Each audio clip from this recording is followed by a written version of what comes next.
Welcome to music सुने अनसुने one. आज की वीडियो में हम बात करने जा रहे हैं उषा खन्ना जी स्पीक्स अबाउट मोहम्मद रफ़ी साहब एन इंटरव्यू। उषा जी जिन्होंने मोहम्मद रफ़ी साहब के साथ बेशुमार गाने बनाए और बड़े मशहूर भी रहे थे। उषा खन्ना जी ने रफ़ी साहब के बारे में बड़ी प्यारी बातें बताई एक इंटरव्यू में मोहम्मद रफ़ी को याद करते हुए। इससे पहले अगर आपने हमारे चैनल को लाइक और सब्सक्राइब नहीं किया तो कर लें और वीडियो को एंड तक देखा करें।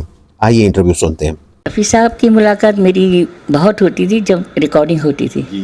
और जब पहली बार मैंने उनसे मिली तो जब मैं गाना उनको सुना रही थी तो कहने लगे अरे बहुत अच्छा गाना बनाया तुमने।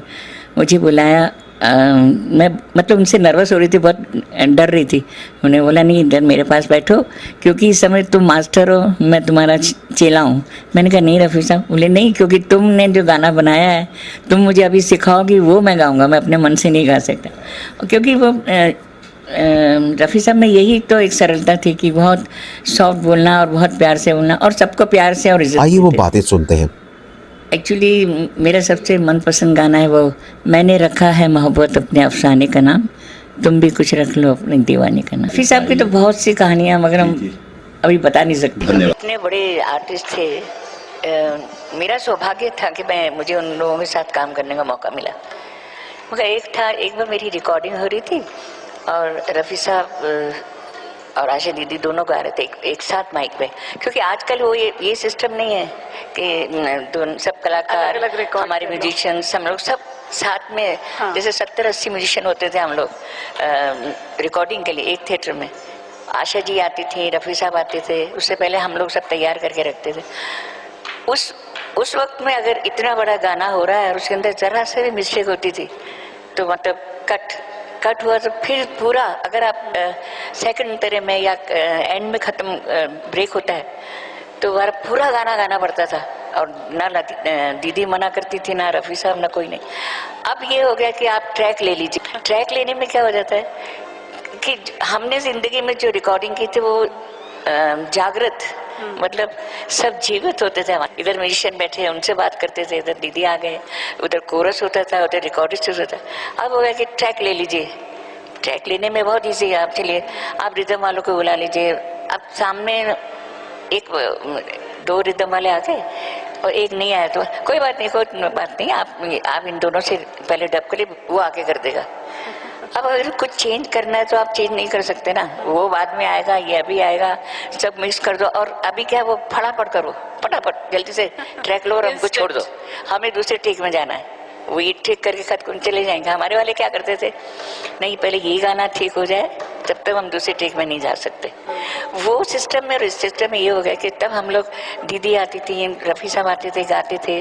अभी हम सुनो आएगा या अलका आएगी, इनको बुलाओ, अलका आएगी रात को 10 बजे तो सुनो अगर मैं कल आता हूँ तो वो मतलब इतना कंट्रास्ट हो जाता है कि आप दो साथी अगर डुएट है और उसमें रोमांटिक गाना है, ये नहीं मैं बोलती कि आप माइक पे रोमांस करिए, मगर जब गाना रोमांस मांग रहा है तो आपको करना पड़ेगा, जैसे क्योंकि एक मीठा गा रहा है और दूसरा बोला कल आऊँगा। ऐसे रफ़ी साहब और एक बार मेरा गाना दीदी, आशा दीदी गा रही थी तो गाना था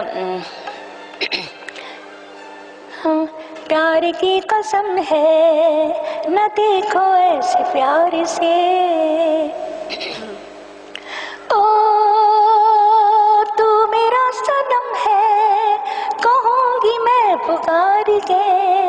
ये दीदी ने कहा। अब रफ़ी साहब के सेम था, हो प्यार की कसम है न देखो ऐसे प्यार से, हो तू मेरा सनम है। तो अब मैं उनको कुछ नहीं बोल पाई। हमारी रिकॉर्डिंग में ऐसे बड़ा शीशा था तो मैं ऐसे गाना सुन रही थी तो मैंने ऐसे थोड़ा मेरा एक्सप्रेशन गलत हो गया तो रफ़ी साहब ने देख लिया, क्या हुआ उषा, क्यों गाना कट कर दिया? तो मैंने कहा मैंने नहीं रफ़ी साहब कट नहीं किया, मैं थोड़ा नहीं, वो इतना सॉफ्ट बोलते थे, नहीं तुम्हारा कुछ गड़बड़ है। तो दीदी बोले अरे उषा बोलना क्या नहीं ठीक है। मैं कहा नहीं बहुत अच्छा है, बहुत अच्छा है। तो बोले नहीं कुछ, मेरे को फिर अंदर मतलब रिकॉर्डिंग के पास से बाहर बुलाया और कहने लगे अच्छा बताओ ना तुमने ऐसे माथे पे क्यों किया। मैंने कहा नहीं रफ़ी साहब ऐसे। आशा दी बोली बोलना। मैंने कहा आपने गाया ना प्यार की कसम है न देखो ऐसे प्यार से, ओ अब वो क्या था, रफ़ी साहब ने कहा ओ तू मेरा सनम है, ठीक है, सिर्फ वो ब्रेक चाहिए था, ओ तू मेरा सनम है कहूँगा मैं पुकार के, तो बोले अरे इतना सा है। फिर रफ़ी साहब बोले उषा तुम नहीं बताओगे तो मैं गाऊंगा कैसे, भाई तुमने ही गाना बनाया है, हम ठीक नहीं गा रहे तो हमें ठीक करो। मैंने कहा थैंक यू, और मैं भाग गई बाहर। प्यार की कसम है न देखो ऐसे प्यार से। उषा जी ने 19 बरस की उम्र से फिल्म 1959 दिल दे के देखो से कैरियर का आगाज किया था और पहले ही फिल्म में मोहम्मद रफ़ी साहब से लाजवाब गाने गवाए। उन्हें ये गाने गवाने का मौका पाया। रफ़ी साहब उषा जी की बड़ी ही इज्जत करते थे और उन्हें एक काबिल म्यूजिशियन समझते थे। उनकी हौसला अफजाई भी करते रहते थे। उषा खन्ना जी ने एक इंटरव्यू में कहा था कि मोहम्मद रफ़ी साहब जैसा फनकार सदियों में पैदा हुआ करता है, उनके साथ काम करना मौसीकार के लिए किसी आजाद से कम नहीं। ये थी आज की वीडियो। अगर आपको हमारी वीडियोस पसंद आती हो तो हमारे चैनल को लाइक और सब्सक्राइब कर दिया करें।